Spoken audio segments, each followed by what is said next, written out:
Hello everyone and welcome to Oyster Academy. My name is Siddhant Menon. This particular channel has been set up with one single objective in mind, which is to provide information regarding Goa Public Service Commission to the Goenkers, that is the people of Goa. I have surfed the internet. I unfortunately did not find anything or any help as such for Goa PSC. And that is the reason why this particular channel has been started.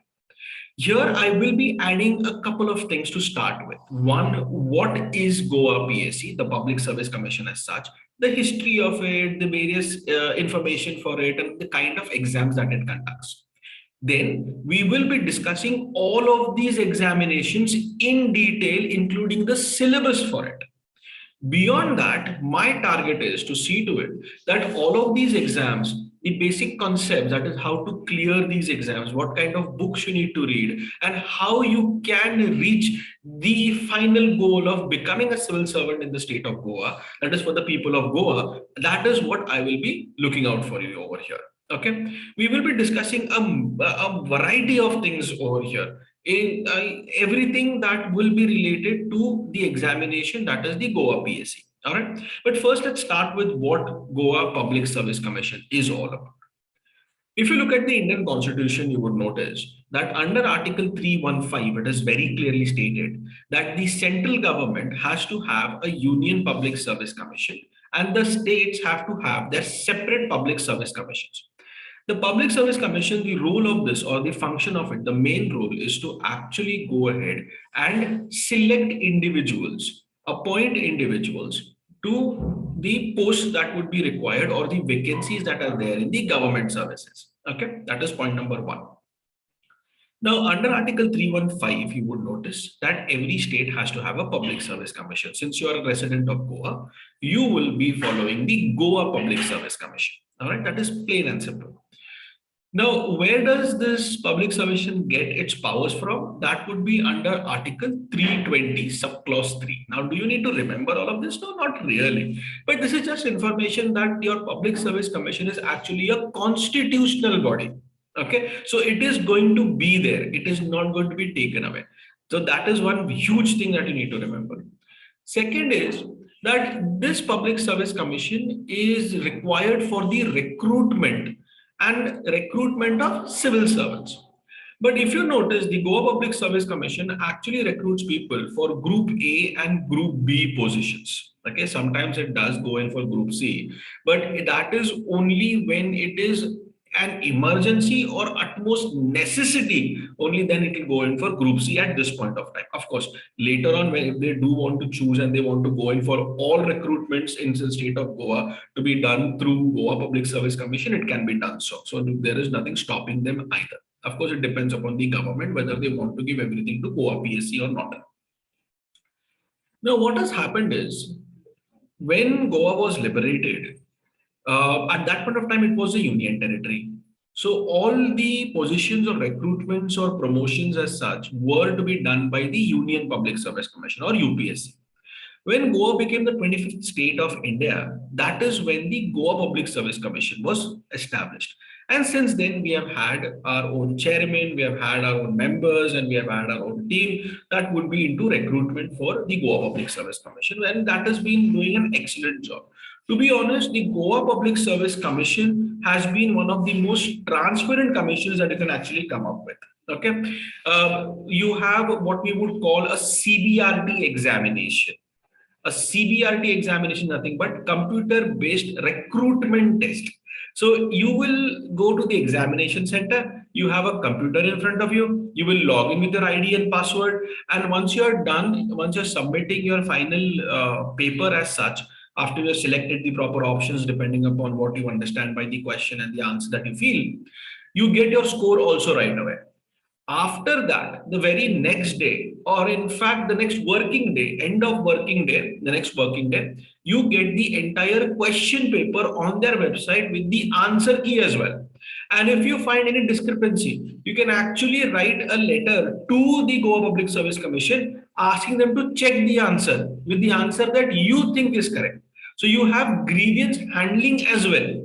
And if they find that the answer is wrong or possibly what they have given is incorrect, they do not hesitate to change it and give the right answer.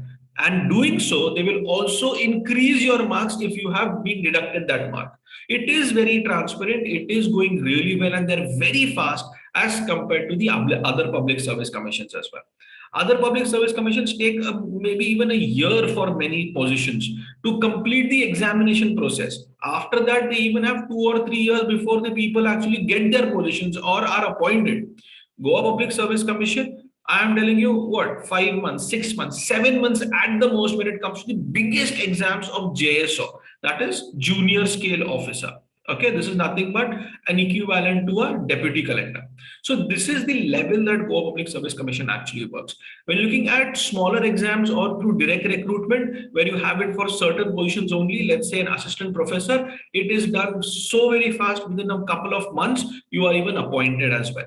It is very fast, it is very transparent, and one of the best public service commissions that you can have. Unfortunately, there is not much information on the internet, or even if there is, it is very wrong information that has been put in onto the internet. So here I want to clear all the myths. I also want to go ahead and possibly make it available for the people of Goa that they can appear for their own public service commissions.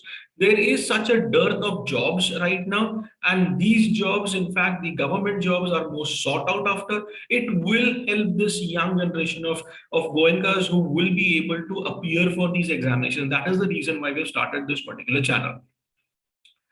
This is the entire list of positions that are available for the people of Goa. All right. You have two big examinations. One is known as the Junior Scale Officer, other is the BDO, okay, Block Development Officer. A junior scale officer is nothing but an equivalent to a deputy collector. And of course, since if you know a little bit of Panchayati Raj institutions, you would understand what a block development officer is. A block development officer is in charge of the entire block to develop it administratively and also to implement all the schemes and measures and programs that are run by the government time and again.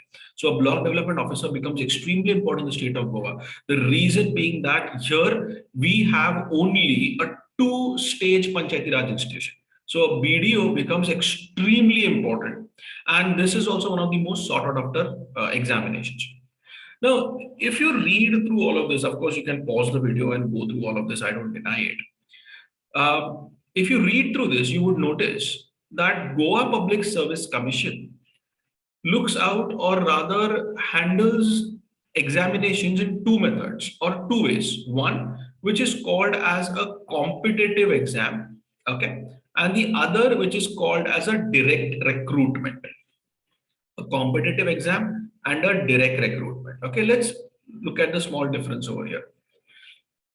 An exam which would be open for all with a minimum educational qualification, okay, that would be termed as a competitive exam.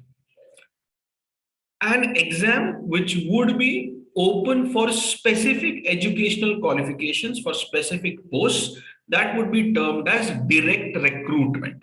Now, what do I mean by this? So, for example, a junior scale officer examination, which in fact is a more generalized or an administrative form of examination, you require a minimum of graduation. All right. Now, you could be a graduate in hotel management, you could be a graduate in, let's say, chemistry or history or economics, political science. You could even be a graduate in, let's say, commerce, and you would still be eligible for this exam because it's a competitive exam and open for all exam with a minimum educational requirement.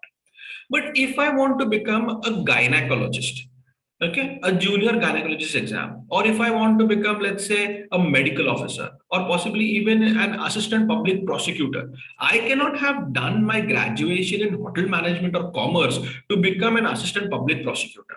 That means I require people who have done their LLB as well, and possibly even have certain experience when it comes to the court. So that is when I can become an assistant public prosecutor. To become a gynecologist, I have to go through my medical studies as such. I just cannot do, let's say, a master's in history and become a gynecologist. And that is what is direct recruitment. So direct recruitment is where you require specific educational qualifications for specific posts as such. Now, if you go through this entire list, you would notice that junior scale officer and block development officer are the two competitive exams. The rest are all direct recruitment exams. Okay. So for example, Assistant Director of Education, Assistant Pharmaceutical Chemist. Now, I will also let you know each and every post and the minimum educational qualifications required for it in separate videos for every single post. Okay, so you do not need to worry about it. I will be putting that one by one. And then once you realize what you want to become, then you can start preparing for that position. Okay, don't just randomly jump into it and then decide, okay, I'll start giving all exams. No, don't do that. You focus on what you want to be, and then based upon that, you go ahead and then you start preparing for the examination. Okay, so when I will be making separate videos for this, for junior scale officer, for assistant director of education, you can go to the requirements of it. There are age limitations, there are minimum educational qualifications as well, there are minimum number of marks that you need to achieve before you can even come in the cutoff list. So all of these things we will be discussing one by one. Okay, then other posts that you have is the principal junior scale, you have college director, veterinary officer, you have planning officers, you have child development project officers or social work officers as also we call them, junior gynecologists, librarians, you have assistant agriculture officer, senior analyst, designated officers that are required for the development of the administration as well, assistant public prosecutor, assistant professors. Now, these assistant professors, of course, as you know, would be there in government colleges, and it would be for every single subject that is required in that government college. Okay, it would be for chemistry, for physics, for history, for economics, for geography. There is also for arts as well, for music also. We have had positions filled even for music assistant professors, for scientific assistants as well, light vehicle driver. Now, this was a one-off case where we actually came up with a light vehicle driver recruitment, which was done through the Public Service Commission. And here the minimum requirement was 10th. And of course, you need to have what we would know as a domicile from the state of Goa also. So light vehicle driver, that is what came up. Then you had statistical officer, a dietitian in the government hospitals, medical officers in government hospitals, nursing tutors. So when you have your nursing college in Goa, you would require teachers for those nurses. Even that is recruited through Goa Public Service Commission. You have public health dentist, state tax officer, very important when it comes to GST, mechanical cultivation officer, drug inspector, hugely important drug inspector. Very recently, we have had this drug inspector exam also, and so many aspirants appeared for it, and those who got cleared, excellent, congratulations to you. So these are in fact the various positions that Goa Public Service Commission has time and again recruited for. Okay, and of course, as I said, we'll go through them separately. Now, what is also happening is you wouldn't see something like a constable over here or PSI over here, that is your police sub-inspector. So what is happening in the state of Goa or any other state as well is that when people are recruited to government examinations, they're either done through the commission or done through the department right away. Okay, so when you're looking at the positions like a talati, or when looking at positions like a gram sevak, these are done by the department right away. Okay, so talati would be done by the finance department as such.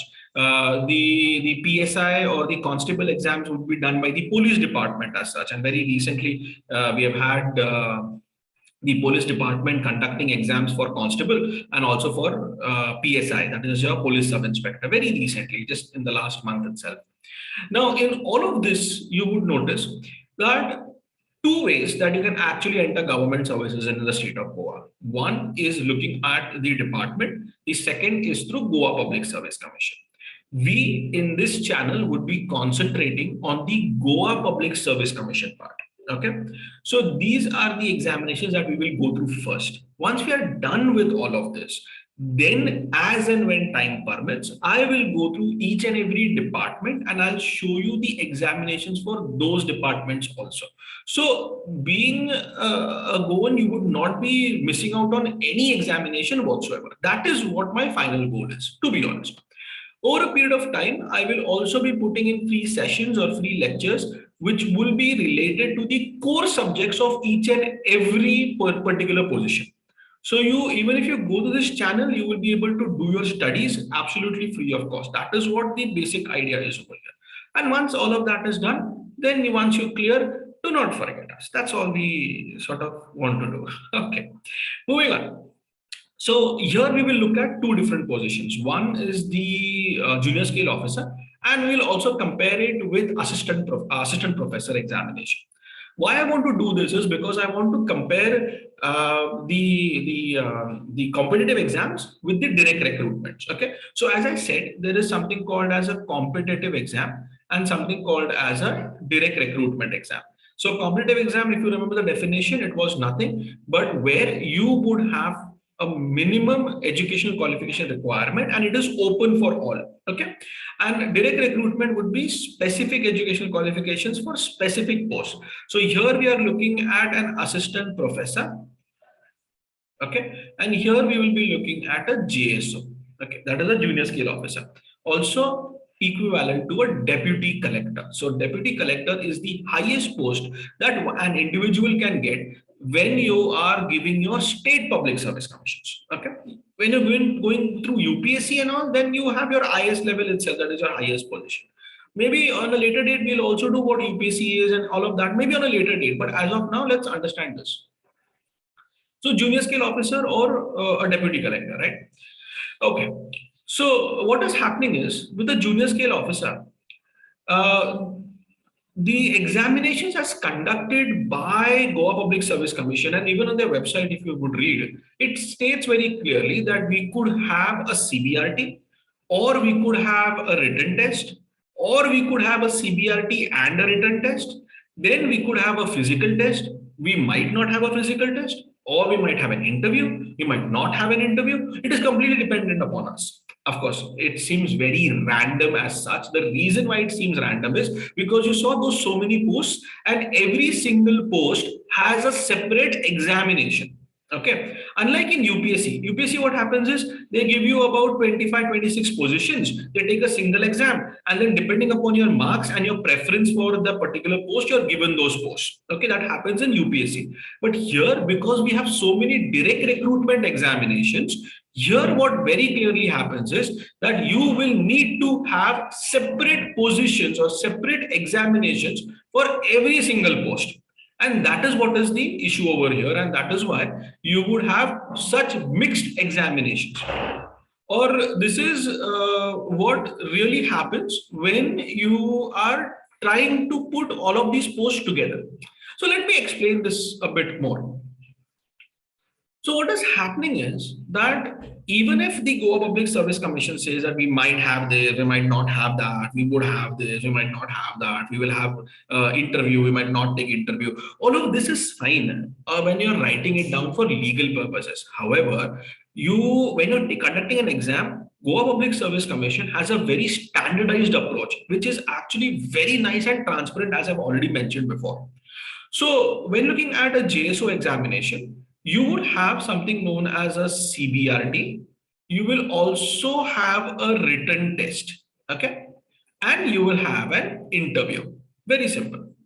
In direct recruitment, what happens is you have a CBRT, that is computer-based recruitment test.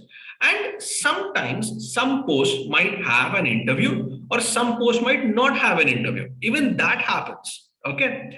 So you have these two different types of examinations and these two different types of formats. A CBRT is very simple.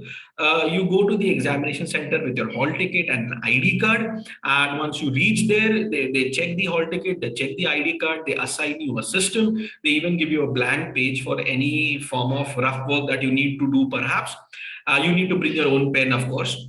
Beyond that, you start the examination, you're given an ID and password on the hall ticket itself. You start the examination, you finish your examination and you get your score right away, right? So this is how the CBRT works. For the written examination, you come to the examination, you are given the questions as such, you're given sheets also to write your answer. The answer sheet is collected by the examiner. And then once they check it, they give you a final score also for the same. And the interview, of course, is done. So what is happening is your JSO exam is completely different than your assistant professor examination. So this is just for you to understand that there are two different types. As I said before, these examinations, we will be discussing each and every point on a later date, on a later video. Okay, so right now, just try to understand this. So junior scale officer examination, there are in fact 4 stages. As I said before, you have CBRT, you have written test, okay, and then you have your interview. So you have 3 types of examinations which are divided into 4 stages, okay. The first stage is what we call as a pre-screening stage, which is nothing but a CBRT examination. Once you clear the CBRT examination, you go into a screening stage. The screening stage is also a CBRT examination. Once you clear the CBRT second, that is a screening examination, you move into a written test. A written test, of course, is your written competitive exam, and it's a written test. It's not a CBRT. You have to write your answers. And once you clear that, you move into your interview. Once you clear the interview, what then happens is the marks that you obtain in your written test and your interview is considered for your cutoff. So if there are, let's say, 10 positions available and you are in the top 10 individuals when you're calculating your written and interview marks together, then you would get the position that you're applying for. Okay. Now, all of these examinations have different marks, that the final marks as such, and the minimum marks that you need to have as well. So for pre-screening, you have the question paper worth 60 marks. Okay. Screening is worth 75 marks and written is worth 250 marks and interview is worth 40 marks. This is how the examination, the marks are for JSO examinations. Now, once you clear this 60 marks worth of examination, you require here a minimum of 65% if you are in the open category. Okay. Of course, if you're in the reserved category, you require 60% to pass. If you're in the ST category, you require 55% to pass. There are various stages and brackets also. Do not worry on that right now. Understand that there are these stages first. So CBRT examination, 65% you require minimum if you're in the open category. And most of the individuals are in the open. So I'll give you that particular 65%. Even those who are in the reserve category target 65. So you can actually get better score also. And you definitely clear for that matter. Okay. So 65% is the minimum requirement. So out of 60%, out of 60 marks, 65% out of 60 marks is what is required. So you require 39 marks minimum to clear if you're in the open category. So once you're done with that, you go into the screening test. The screening test is worth 75 marks. And here as well, you require 65% to clear. Okay. 65% to clear out of 75 is nothing but 49 marks in all. Now 49 marks, once you get that, you move on to your written test. Your written test is worth 250 marks. It is spread over 2 days. Okay, you have to give 4 papers over 2 days. That is how this 250 marks is divided. We'll be discussing that also later. And then once you do that, you get into your interview. To clear written test, again, you require 65% minimum. And once you are done with your interview, so your final out of 290 marks, you require again 65% minimum. Once you get this minimum requirement of marks, then based upon the top whatever number of seats that are required. So let's say I require 10 seats, then the top 10 people would be selected. And let's say 20 people have got more than 65 marks in written and interview. The top 10 would be selected and given the positions. That is how this entire thing works. What is the syllabus? What kind of questions come in? How to time manage the entire examination as such, how to even fill the form, all of these things we will discuss. As of now, just understand these 4 different positions. Okay, so you have CBRT exams, you have written exam, and you have also the interview. Now, at any point of time, it is up to the Goa Public Service Commission to even change this. Now, they will not change it during that particular examination. Okay, so at this point of time, this is the stages and this is how it is conducted. Maybe next year or maybe a couple of years down the line, they decide that we want to add another stage to this, or they decide that we want to have everything in written, they can do so. But before the exam starts, okay, before the ad is published. So at any point of time, they can sort of change it. It is up to them because they are the commission that are going to conduct the exam. So it is going to be dependent upon them entirely. Okay, but this might not change because this is so very well done and very well thought of that it actually helps the best of the best to clear the examination. And this is working out very well at this point of time. So you have pre-screening, screening, written, and interview. There is also something called as repeat pre-screening over here. Okay, repeat pre-screening. Now that is a little complicated at this point of time. So we will discuss that when we're dealing with JSO. Okay, so at this point of just remember these 4 stages. That's all you need to do. The next is direct recruitment. Now we're looking at direct recruitment. There are going to be 2 stages at the most. You will have your screening test. That is nothing but your Cbrb examination. Now the thing with direct recruitment is that this particular paper is going to be worth 75 marks. Okay. If you remember, the pre-screening was 60, the screening is 75. So for direct recruitment, let's say an assistant professor in history. Okay. For this particular individual, you would require a master's in history and so on and so forth, right? So CBRT examination, 75 marks is what is required. But here for open category, you do not require 65%. You require 60%. So you see the difference over here, that when you are giving a direct recruitment examination, you require 60% and not 65%. 65% is for competitive exams. That would be for JSO or even for BDO. So for this, you require 65% in open category, but for screening test for direct recruitment, you require 60%. So remember this particular point, okay? And of course, it is up to the commission to change it. When the ad comes out, there in the ad itself, they have very clearly mentioned what is the minimum requirement. That is what they do. And then you have the interview. Now, sometimes you would have the interview, sometimes you would not have the interview, depending upon what the commission has decided. So most of the times they actually have the interview available. So you have to give the interview as such. Many times they don't have the interview. So you just get the post and you get the final result and you are done. Even that happens as such. Sometimes the interview does not even have marks to it.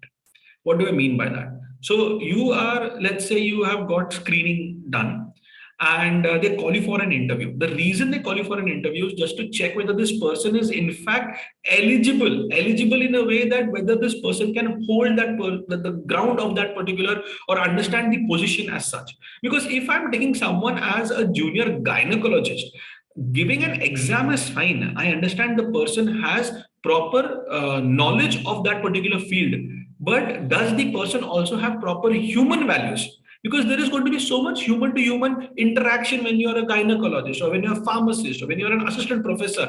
You might have the process knowledge, you might be a subject matter expertise, but can you teach? When you're becoming an assistant professor, can you even teach? That is needed to be checked in the interview. So the interview might or might not even have marks sometimes, but they do want to check. And after that, they give the final interview. Because what is happening is the knowledge of Konkani is extremely important. It's an essential factor when you are giving Goa Public Service Commission examinations. If you do not know Konkani, you are not eligible for the examination, plain and simple. Because of course, that is the language of the state, and the person who is joining civil services needs to know that language. It is just a basic criteria. Every state has that. The state of Goa also has it. So the same thing is going to happen over here, and that is what they're going to check in the interview. We will be discussing how the interview is conducted, how you can ace the interview in separate videos. We'll do that too. At this point of time, just look at the direct recruitment examination. This is how direct recruitment is done. Okay. For more information, you can actually log on to the Goa Public Service Commission website. This is the website. All right. You see this gpsc.gov.in. Log on to the website. Something like this will open up. Here you would have a variety of tabs. You see the information about the commission, the various instructions to the candidates, recruitments that can be done. You can even look at other public service commissions. You have citizen charter, right to information, any information that you require from Goa Public Service Commission, which would be under their outlook as such. You can look into that. Various court judgments, if there have been any cases that have gone to court, they update that over here. You can get contact information over here, and so on and so forth for Goa Public Service Commission. Other important tabs is grievance application for CBRT questions. Remember, I told you it is one of the transparent commissions out there. When I said that if you have a problem with CBRT, any questions, you can actually download this application, fill in whatever the application you want to and send it to the state of Goa. So that can be done. Various download forms that you can happen. You can even apply online for this. The syllabus for each and every examination, all of that, even question paper, results, the results that would be declared for the posts that are conducted, the previous year's question papers, all of that, including the answers, that is all uploaded on the website itself. If you scroll down a bit, you would notice, see, there are three more tabs here. The advertisements that are going on right now. So you have advertisement number 10 for the year 2022. You have advertisement number 9, advertisement number 7. Any information that is to be uploaded regarding earlier advertisements. So see, advertisement number 7 is already done and dusted. But there is more information given. That is why they have uploaded more information about it. You can download from here and you can view and so on and so forth. This is Sir Jose Norona. He is in fact the honorable chairman for the Goa Public Service Commission, one of the nicest gentlemen you can actually meet. He will, when I met him the last time, he was so kind. He mentioned so many other things, that how people can succeed, how you can study better, how questions are in fact developed, and how things are in fact working out for the Goa Public Service Commission. He's a very nice gentleman. You can actually meet him, have a very heartfelt discussion with him also. So these are things that you can actually go. So what we have looked at today is the stages for the competitive exams and the stages for direct recruitment. Okay, just a basic understanding. We will be going through all of this with various posts and how you can actually go ahead and apply for it. All right, and I'll do so in the coming sessions as well. That is it for today. Thank you for watching.